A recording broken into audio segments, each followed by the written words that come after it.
hopefully everybody's feeling super energized from having lunch. Let's get kind of ready to get tucked back in. And I just wanted to take a moment before I get started to ask everybody to, if you could, put down a phone or put down your laptop and try to be present in the next 20 minutes. But first, I'd like to start off just, please give yourself a round of applause, everybody, if you could just do that. You're here today because you're interested in learning about design and Drupal and digital space, so I'm really proud that everybody showed up. Welcome to my talk. I've got a, I don't think I have the clicker thing. Sorry. No, it should be an easy fix. This is how I just do it. Got one there. That won't work. Oh, okay. Technical difficulties, but welcome to my talk. I'm Jackie Chang, and I'm a UX designer currently working at Bloomworks. Today, we're going to be talking about modernization in the US federal government.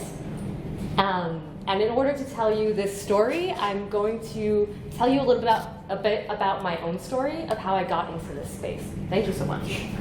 Perfect timing. So I'm going to need to go back a little bit to 2019, when I was living in Australia, living my best life. I was scooting by the beach, and I was working my dream job in big tech. What could go wrong? COVID happened and took everybody by surprise. And I remember feeling very sidelined watching the best of us try to hold society together. And there was one story that really stuck out to me at that time. Over here in the US, Congress passed bills to get $46 billion into emergency rental assistance. And that was a big feat. A lot of effort went into making that happen, but also just to distribute the funds. And despite all of that effort, billions were still left on the table.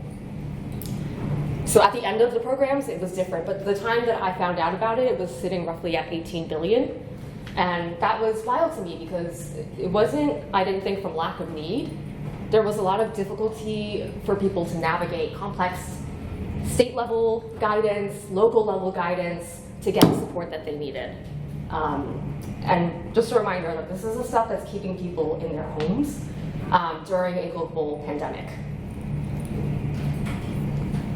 But I looked at that and I realized that some of these problems, the navigation and discoverability, they actually sounded like design problems. So maybe there's a space for my skill set to actually exist in this space. And that's when I actually decided to change over into civic technology, because that's just one example of the kind of problem space that exists in civic tech. But it's part of a larger story. Right now, Americans' trust in major institutions is at an all-time low, and I think that's not very surprising for any of us. Gallup actually runs a poll that tracks this over decades, and in the last 2 years, all of the ones in blue with the asterisks on them have been marked at an all-time low. And a good number of those are actually public institutions. If you notice, again, probably not a big surprise. So it seemed like a bigger story, something maybe just wasn't quite right. But I was very lucky when I moved back to the US. I actually landed in with Bloomworks, which is the company I work at. And we contract into different levels of government, and we work through different types of projects. Now, the one I'm going to talk to today is actually at the federal level, sitting under the executive branch. We were working with an independent agency, which I can't name for reasons. But, so I had to scrub a lot of the names, but I can talk through the challenges that we faced and share some little learnings. But just to give you a sense of the breadth of this kind of work, it's not always as intense as that COVID example. At the state level, it can look like making sure filing for unemployment is easy and understandable for people. And at the local level, it can look like testing bike lanes in your town. So it's quite varied. But that's what I mean when I'm talking about modernization in the government and why it's important. Again, it happens at all levels of government, often includes an aspect of technology. I'm a designer, so a lot of it is interface-based, but doesn't always have to have that. And it can be just encompassing a modern way of working as well, so quite wide. So now I'm in the camp, and there's one question that's really on my mind, which is, what is it actually like to work in the government? Because we have all been in this situation before. Think about, yeah, that slow line with the DMV, but jokes aside, there was one thing that really was nagging me, which was, does that culture of slowness and maybe bureaucraticness, is that in direct opposition with the fail fast and break things mentality of big tech? And I really didn't know. So the things I'm going to share with you are some takeaways that worked quite well in both of those spaces. All right, so in the project I was working on, there were two parts. And the main bit was the website for all federal employees. That was like the main chunky boy of the project. And there's a sidecar piece, which is the one that I'm going to focus on today, and it was an intranet for that independent agency. I'm going to talk about that because I have much more design control over it, even though I've worked on both parts. So just to give you an example of what the intranet looked like when we first started, this is a screen grab of what you could see. And I know probably a lot of designers in the room, so be gentle. But just from a design point of view, you can see the image is taking up a lot of space on real estate where we could be showing more valuable information. But beyond that, there was just a lot of old junk in there. So there was contradicting information and people couldn't find answers to what they were looking for. It was no secret that it was really bad and we just needed to redesign it and start again. But that gives you a flavor of our starting point. The thing was that the user problem and the interface itself wasn't actually the main challenge. It was the fact that we were 20 people who had never worked together before. So we had very varied experiences, all different ways of working, and we onboarded remotely. So things were a little bit slow to start for us to find our rhythm. And what I did to combat that was just figure out, where are we? Where are we at? I do like a very loose kind of assessment, so it's not anything you have to share with everybody, but I look at the team level, the discipline level, and the org level. At the team level, I discovered that we were sharing all of our work in showcases at the end of spring, which is great, but we had all of our stakeholders there, and we talked through everything. So it wasn't really the time and place to work through those details and problem solving that we actually needed to accomplish. We had to do a lot of rework, and something wasn't hitting the mark there. So I actually asked for the intranet group to get a session together multiple times a week where we actually could work these things through together. And then we were aligned before we even got to the showcases. At the discipline level, we were not as fancy as some of the other people who presented earlier today, but we had strong foundations. We were using Figma, we were making our design systems, and we were doing user testing.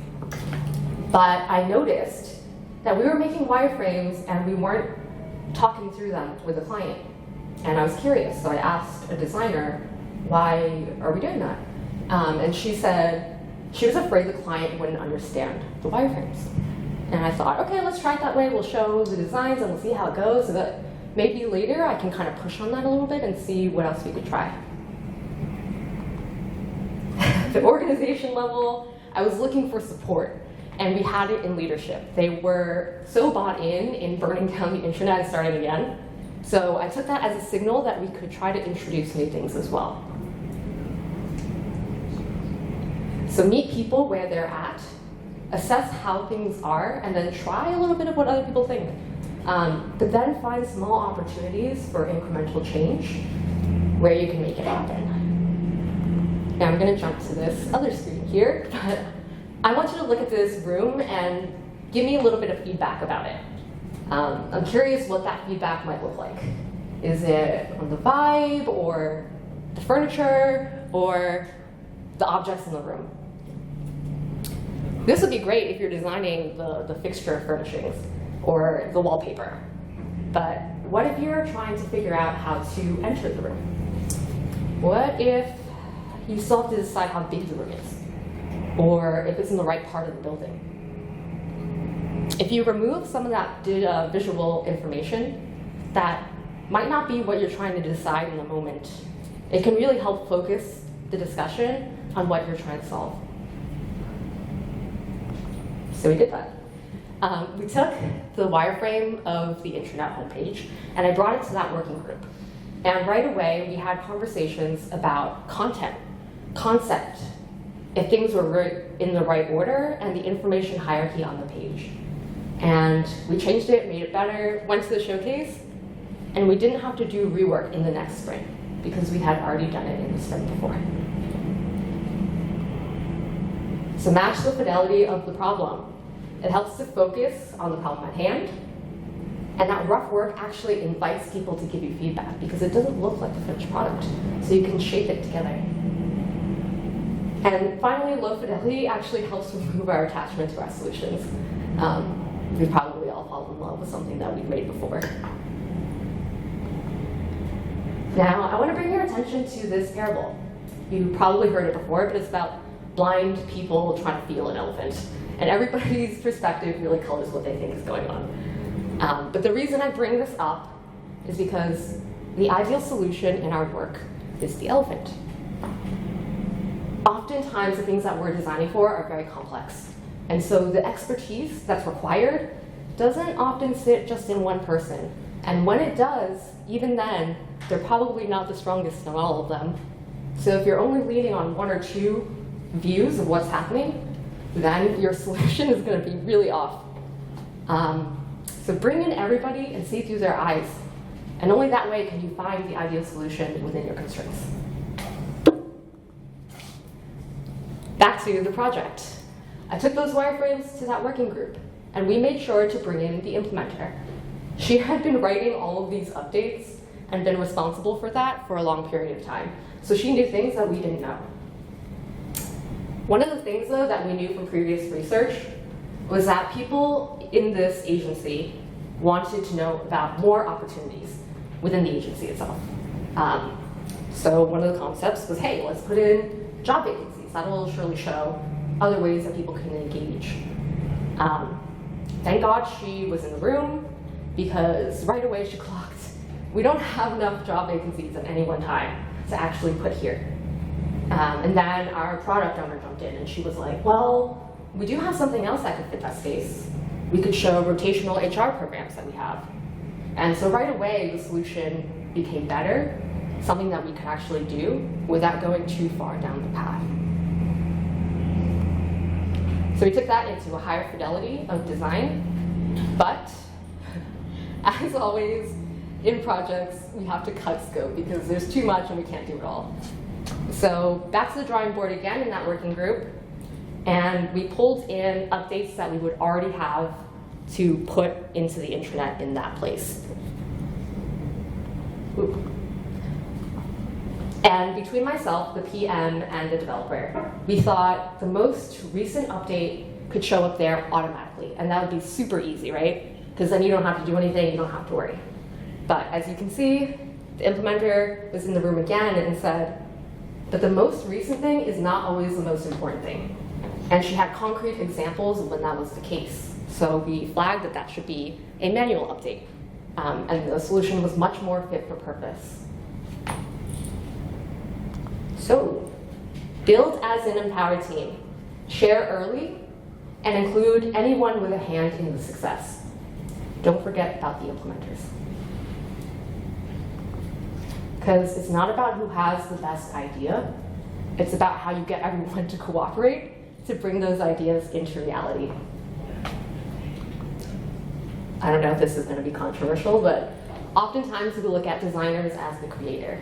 We have the paints in our palette, all of the colors, and our pixels.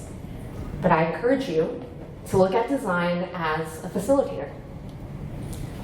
Visual design is very crucial to what we do. It's critical and very important, but it is a piece of our overall palette, in addition to our testing methods and the different perspectives required to find the ideal solution. So it's the implementers who have the boots on the ground, the technologists who make it all happen, the users that we design for, and anyone who has a hand in the success.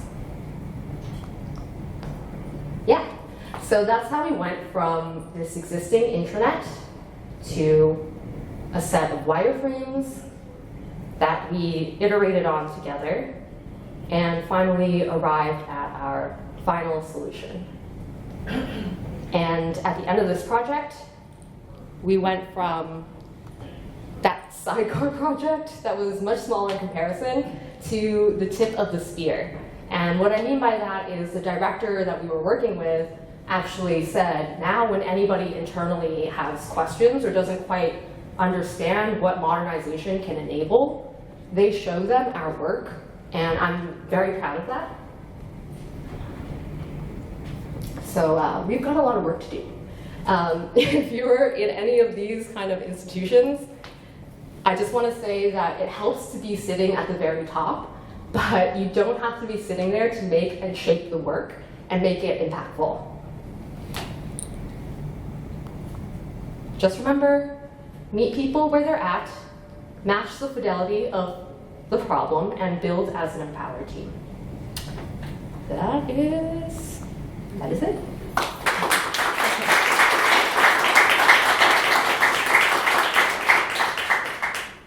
Cool, I think we have a lot of time still maybe for questions, so I don't know if anybody, yeah? I just, on the meet people where they're at, I found it kind of difficult sometimes, just, you know, modernization tech-wise, and like have all of these great methodologies and things that we can bring to these projects that are, you know, and especially in the federal government, that are like really behind closed doors or small and niche. The modernization starts with the education of the people who are using it to find out that there's a better way. What are some of the techniques to kind of, you know, or what would you have to say about it? Yeah, I feel like it's hard to have something very broad brush, but I think one thing that is helpful, because I feel like people, if you kind of lean on what the success that you're trying to reach is, like what is that change you're trying to make happen in the world, and then you find what the risks are involved with that, and you kind of, I think some people do a pre-mortem, and so they talk about like what would be the most disastrous thing that could happen on this project, and you use the modern methods, whatever one is appropriate, doesn't really matter which, to kind of mitigate those risks. So if it's like a feasibility risk or desirability risk or viability risk, there's different tools in that toolkit that you can use to kind of tackle that. Maybe a more detailed example could be like, I don't know, I'm not gonna use a public service one, but it could be even like we have different options that we want to go with in architecture and we're not sure what to do. You can run tests of different kinds, or you can run A/B tests, or there's things like that to, it's like what information do you need to mitigate that risk, and how do you go about finding it? I don't know if that... Yeah, Sorry. well, I just find that there's, you know, a lot of, many times I've come across where they're really comfortable with their daily process. And to say, hey, you know, we should take a moment to draw all this out on paper before you know, to see if it really needs to take you 5 clicks to get to here. You know, sometimes that's like extra work. So, you know, convincing people that, you know, we should go through this education process to figure out a better way to accomplish the modern techniques that we implement. Yeah. Sorry, did that answer your question at all, or do you want like a little bit more? Okay, cool. Thanks. I saw a hand before, but I didn't know if you still had a question. In the back. Were you able to measure how many more people came to the site after you designed it? Sorry, I couldn't hear. So were you able to measure how many more people came to the site after you, or that new site after you designed it? Not quite. So the project's still ongoing, and they literally just this week announced it to the workforce that they're making the changes. So fingers crossed, but there is a plan for tracking metrics. So we're hopeful that it will be an increase, but I don't know the exact number. Yeah. How long does that whole iterative process take place again? A year or months? Yeah, so this one was just a little bit under a year, and we built it out as well. But I think that there were some additional work at the tail end because there was multiple kind of iterations of things to add in later. And it was also part of that bigger website design. So both of those things are kind of happening in parallel. But yeah, roughly a year. I think they're going on for another year because they're going to have to like deploy and probably make changes once it's live. Cool. Okay, I'm not seeing any more hands. Okay, one more. Question. In your work with this agency, do they ever give you an idea of like why certain aspects of government branches are slower at modernization as compared to like other sectors? Ooh, this is a really good question. I didn't get a clear answer, but there is a book that talks really well about this, and a lot of my colleagues had been working in government previously, so they were probably in like 18F and USDS, so they had probably a better read on it than me, but Recoding America talks a lot about how long sometimes it takes to become an expert in an area of government. So there was a space where there was somebody who was there for like 16 years, and they're like, oh, this is the new guy, but he's there for 16 years, so that might be an aspect of it. So there's a lot, because it's so complicated, I feel there's a lot of like digging around for information and trying to understand it all. So I think that it might be one reason, but there may be more than that. Great. Okay, thank you everybody.